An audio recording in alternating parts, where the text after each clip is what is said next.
Wade Rowett was my professor of pastoral care when I was in seminary, and Wade also did the premarital counseling for Jeannie and me.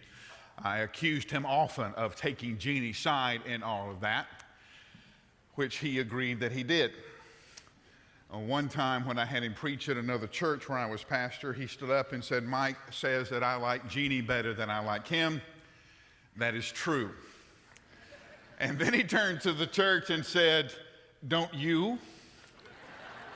To which the church replied with a standing ovation. Well, one day when we were going to Dr. Rowett's class, we were going to study listening. Ooh, that was going to be a tough one. Everybody knows how to listen. You keep your mouth shut, your ears open. How hard can this be? Is there going to be a test? Ooh, was I in for a wake-up call?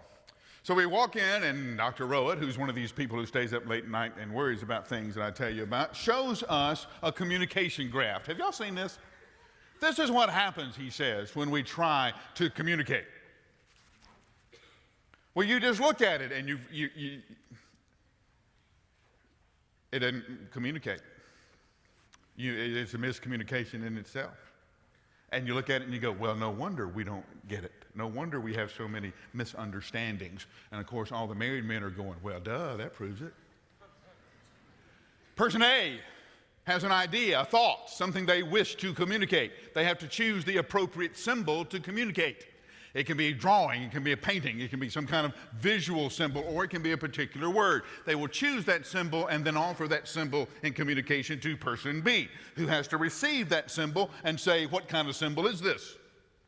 What is the person A trying to tell me, person B, with the symbol they have given me? Now, the problem is person B has history with that symbol. So because you have given person B a symbol doesn't mean they got it the way you gave it. So they have to decode the encoding that you did in the symbol. Then they have to decide, is this the message that person A was trying to give me, person B? Did I get the message in the code of the symbol? And then they have to feed it back to you by using another symbol. Did I hear what I thought I heard from you? And just by looking at all of these graphs and lines and boxes, you begin to see, wow, this communication thing is pretty tough. This thing of talking to each other and this thing of listening to each other is a difficult process. Is it any wonder we fumble this so many times? Is it any surprise that the most difficult thing we will do sometimes as Christians is listen? Jesus teaches this on the road to Emmaus. Stand with me. We're going to begin reading with verse 17 of this wonderful story we find in Luke 24.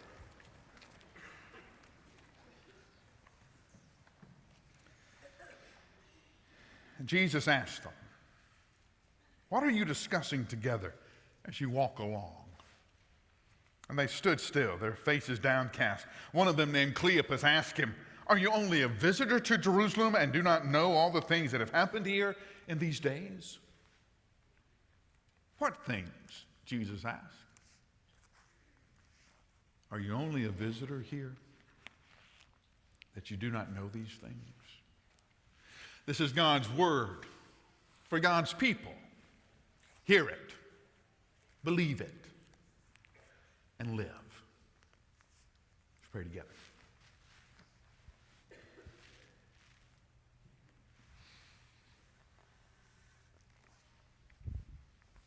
Teach us to listen to you and to our friends so that we will hear and know. And so that when we listen, our friends will know how much we love them and how much you do too. We pray this in your name. Amen.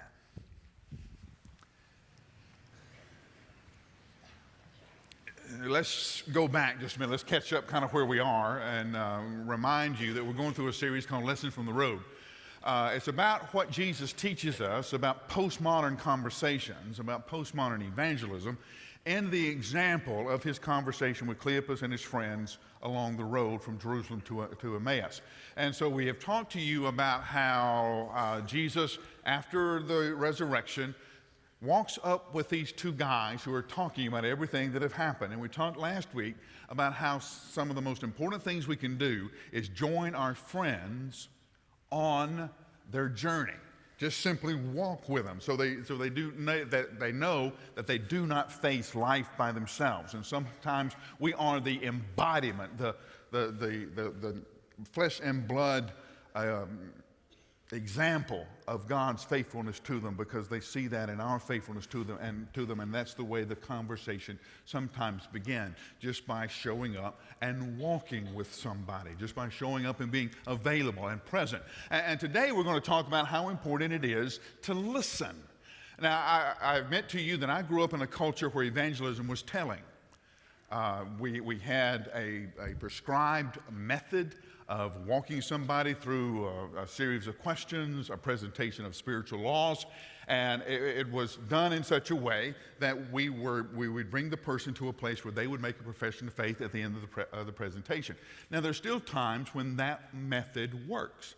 But now, because of the change of our culture, because of the breakdown of the influence of the church, because of what's going on in postmodern culture, now one of the most important things you can do, that I'm finding out over and over again, is not to speak, but to listen. Is to create an atmosphere of conversation, to create a safety with a security zone, a safe zone with the person you're talking to, by listening, by giving them the great gift of your full attention.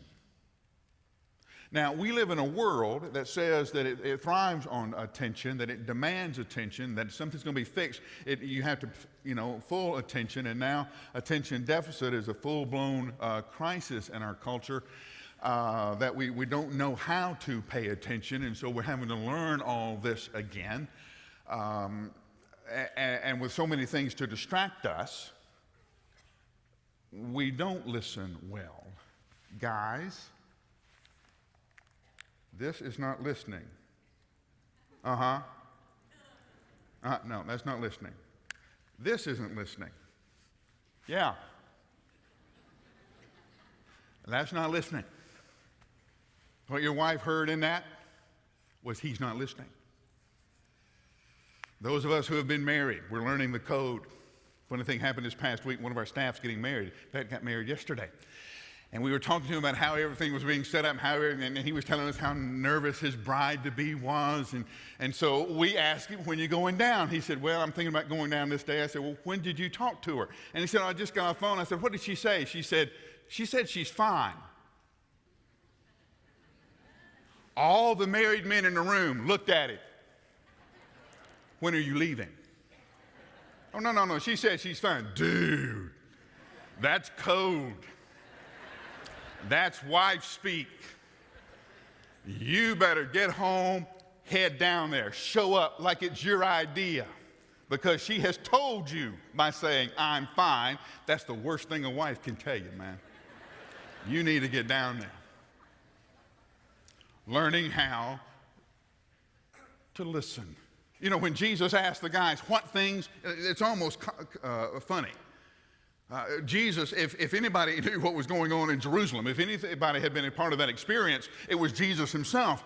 But Cleopas and his friend couldn't recognize Jesus, so they began to tell him everything that was going on. Now look how Luke described the conversation. Their eyes downcast. The despair in their voice. The frustration. Are you just a visitor? Were you only passing through? Did you just kind of walk through Jerusalem and not notice anything? And then they began to tell him about what had happened and about who Jesus was and how he'd been handed over for crucifixion and how they had hoped that he'd been the one to save Israel. But now all of that was gone, and now there were stories that women had been to the tomb, but they couldn't find his body, and they were all confused, and Jesus is hearing all of this. He's not only hearing the words that Cleopas and his friend are saying, but he's paying attention to the emotional levels and to the issues that they are raising by their conversation. How do we know that? Because when Jesus responds in his answer, he begins to answer their questions point by point. To the point when he leaves them, their hearts are burning with hope. Because he had heard the issue of despair. How incredible is this truth that Jesus listens. He tells us over and over again that the only thing he does in his ministry is what he has seen the Father do. That what I do, the Father does. What you see me do, I've seen the Father do. I'm only doing what I know is in the Father's heart. And so it shouldn't surprise us that we have a Savior who listens, because we have a God, the Father, who listens. Over and over again in the Bible, the Psalms are full of it. The Psalms are full of this phrase, and he heard my cry. He heard my prayer. This was what was going on. I cried out, and he heard me. And the experience with the burning bush, God tells Moses, I've seen what's going on. I have heard their cries. Jacob falls asleep in the middle of nowhere and has the dream of the ladder from heaven to earth where angels descending and ascending. And he wakes up and declares, the Lord was in this place and I didn't know it. You see, sometimes even when prayers don't have words, even when the panic is never spoken, God hears that prayer and answers this prayer. Great book of Romans, Paul writes that sometimes when you don't know how to pray, don't worry about it, because God can hear prayers that your words, your prayers are so big you can't find words for them. Have you been there? If you haven't, hold on. You're going to get there. You're going to get to a place where the news you're dealing with is so hard that the only prayer you have is tears. You're going to get to the place where the only prayer you have is saying Jesus over and over and over again. You're going to get there, and when you're there, don't panic. Don't worry that you can't find words big enough to carry the hurt that you feel. Because Paul writes in that great chapter that the Spirit of God, the same Spirit that searches the depths of God and reveals that to you, that lets you know this is how big your God is. That same Spirit searches your own depths, finds those prayers that you cannot find words for, and brings them to the heart of the Father. So even in those times when you don't know how to pray, we can trust the Father to hear it. And there is something remarkable that begins with the gift of listening. The Old Testament prophets taught the other nations about their gods. You carve your gods out of stone. You make them out of sticks. What kind of gods are these that can't even walk? You have gods, you have to put them in a wagon if you move because they can't follow you. You have gods, get this, who have ears of stone and cannot hear you. Ears of stone and cannot hear you. We've been amazed at what's going on with the social media, things like Twitter and Facebook. We've been amazed at what people will put on Twitter and Facebook. We're shocked sometimes with how revealing these stories and confessions can be, because we live in a world that is desperate to be heard. Is anybody listening? Is anybody paying attention? Do you know that I'm here? Some of the stories in the Bible strike me as funny. And yeah, it gets me in trouble sometimes, but there's one story about a man named Ananias. Paul has been confronted by the risen Christ on the Damascus road. He is blind. He is scared. He hasn't eaten. He has stumbled to a house on Straight Street, and he's there literally not knowing what to do next. A man named Ananias, a devout disciple, is praying, and Jesus appears to him in a vision. and says to Ananias, Saul is waiting for you on Straight Street. You go to him. You tell him about the future I have for him. Ananias says, I've heard about this guy, Saul. And then he tells Jesus who Saul is. Like maybe Jesus missed something. This is the guy who's arresting everybody. This is the guy who's killing the believers. Do you know who this guy is? As if Jesus is going to go, oh, you're right, I missed all that. Wrong guy. No. Finally, Jesus gets a little frustrated and says, go. And Ananias goes. And a beautiful, touching moment. Ananias, in front of Saul, says to Saul, this same Jesus that you met on the road to Damascus sent me. This same Jesus. You know, you read that story and you want to go, now come on. You've already had the wonderful experience with Jesus on Damascus Road. Why don't Jesus just come again? Why didn't Jesus just show up? Okay, Saul, you suffered enough. Now let's get busy. You know what I think? This is just me. I think Paul had all he could stand. I think if Jesus had showed up again, I think Paul would have fallen right over dead. So what does Jesus do? He softens the message. He gives it in a way that Paul can hear and understand. He sends another friend. Jesus sent me. Ananias knew what had happened, though Paul had not told him. Ananias knew what would happen from Paul from that moment on, even though Paul did not know it. Jesus sent me to pay attention to you. How many times does a story begin with Jesus heard? He walking down the street, lepers cry out, Son of David, have mercy on us. And Jesus hears them. The prayer doesn't always have to be spoken. Jesus still hears it. Wonderful story of the woman who was sick with the issue of blood, who couldn't find a doctor to help her. So she is desperate because in that time with the disease she had, not only was she sick, she was cut off from all of her family. She was ostracized. She was put to the side, and she had lost those kind of relationships that help you when you're sick. And she was desperate to get that connection again. And so she pushes her way through, and she says, if I can get close enough to Jesus, I'll grab his robe, and that will be enough to heal me. And it is. Jesus stops and says, who touched me? The disciples are frustrated. Everybody's touching you. What do you mean, who touched you?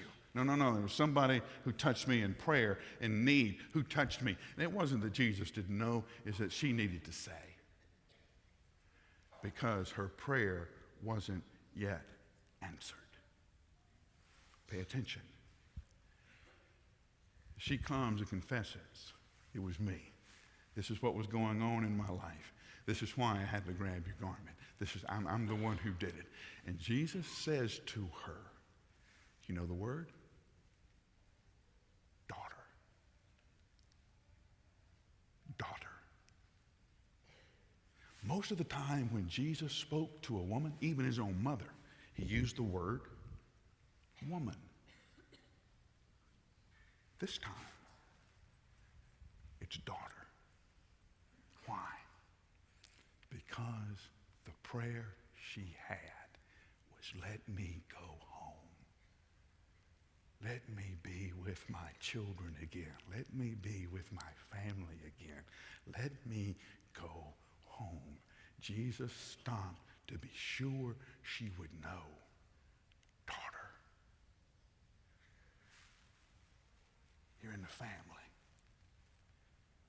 Daughter, your faith has made you well. Daughter, go home.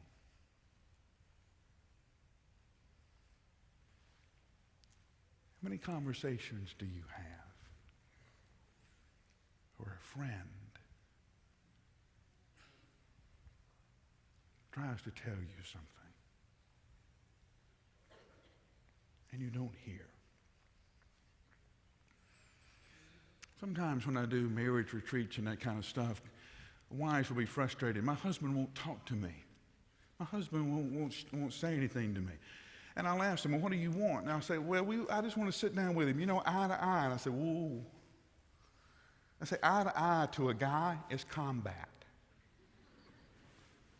You hear two guys say to each other, we're going to go eye to eye. That's battle. I said, when you say, let's just sit down eye to eye, honey, he thinks you're calling him to war. Guys don't talk that way, do we? We talk doing stuff. And we throw out a little bit of truth at a time to see how much the other person can handle, and do we want the conversation to go on?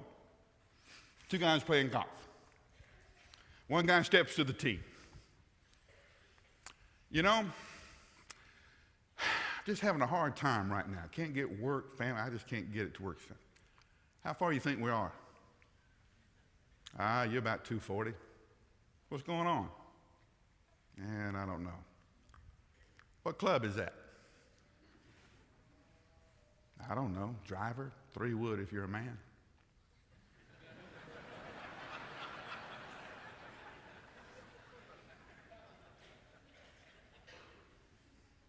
Well, hand me the driver. That bad? Yeah, that bad. That's the way guys talk, and they won't look at each other. They'll be looking down the fairway. That's the way guys talk. Why? Is if you want your husband to talk to you, got to do stuff with him, because he'll talk to you while he's doing stuff. You have to create an opportunity for him to share in the way he's wanting to share. Guys, same way with your wives. You have to learn to create the moment, the safe place with your friends, with your wife, so that they will feel safe when they tell you. The reason most of us don't, it's the noise in our own head. Anytime we're quiet, anytime we're still, what we're aware of is the noise in here. There's a story in the early chapters of Mark chapter 4, where the disciples are in a boat, and Jesus is in the boat with them, and they're going across the Sea of Galilee, and a storm breaks out, and the storm is so fierce and so unexpected, the boat is overloaded, they're taking on water. They are convinced, experienced fishermen that they are, that this is the end. They're going to die. And they look, and Jesus is asleep. And they wake him up, and I love this. Wake up. Don't you know we're going to die? Wake up and worry. Wake up and panic like we are. Wake up. And Jesus wakes up. And he speaks to the wind the way a parent speaks to a child. That's the word, hush. Speaks to the sea, be still. And the wind stops and the waves stop, recognizing the voice of their master. Shh. Then it's still. For us as believers, sometimes the most important gift we can bring to a friend is this stillness. That Christ has spoken to the waves in your own head and to the storm in your own heart. Hush. And I can sit and I can listen. And I can listen to the story. And I can find out what's going on. Because sometimes if I hold this thing secret, it keeps all of its power. See, because what the enemy will tell you when you're hurt or when you're embarrassed or when you've made a mistake is, shh, if anybody ever finds out about this, they're going to hate you. And so to have an opportunity, and when somebody who loves you to say, this is what happened, this is a mistake I made, this is how once it gets out there and we can name it, then it loses its power. Once we can tell somebody in the conversation, this is what happened, and somebody can say, I hear you, and I'm going to stay with you in the love of Christ, and we're going to work through this, but I'm going to validate you by listening. Sometimes it's not always bad stuff. We always say, well, if I listen to somebody, they're going to dump a whole lot of garbage on me. Sometimes people need to celebrate. I've had the privilege of walking with some young adults out of Kairos, and I've been with them long enough that we've been through up in the valleys, and sometimes they'll hang around for a long time after Kairos, and then they'll finally walk up to me and go, I just need to tell somebody. What do you need to tell me? I just need to tell somebody how good it is right now. So I'll take them, if it's a guy, I'll grab him by the shirt and say, well, tell me. And I'll say, listen, man, you know, last time we talked, I was into this, I was into that. Well, I've quit all that. You have? Now what happened? Oh, man, you wouldn't believe what has happened now. And they'll begin to tell me about the good things because somebody needs to tell them, yes, I'm proud of you. Yes, this is what happens when you give your life over to Christ. Yes. I'm going to validate your experience by giving you the gift of attention. And I'm going to sit with you like Ananias sat with Paul. And I'm going to say, the Lord Jesus that you have met sent me to you. Did you hear the question Cleopas asked? Are you just a visitor? Or are you going to stay? If we tell you the story, if we unload our hurt, if we take out all of our pain, are you going to walk away from us then? One of the things that the world wants to know from the church, are you going to stay? Are you going to walk with us? Are you going to hang in there with us? Or are you just a visitor? No. We're here for the long haul. Why? Because our Jesus is here for the long haul. The same Jesus who endured the cross, the same Jesus who was raised from the dead, the same Jesus now who is preparing for us a future, now has sent me to you so that you will know by my listening that he's listening too. That you will understand by my hearing that he's heard you too. This Jesus, conqueror of death, who walks with his children and listens.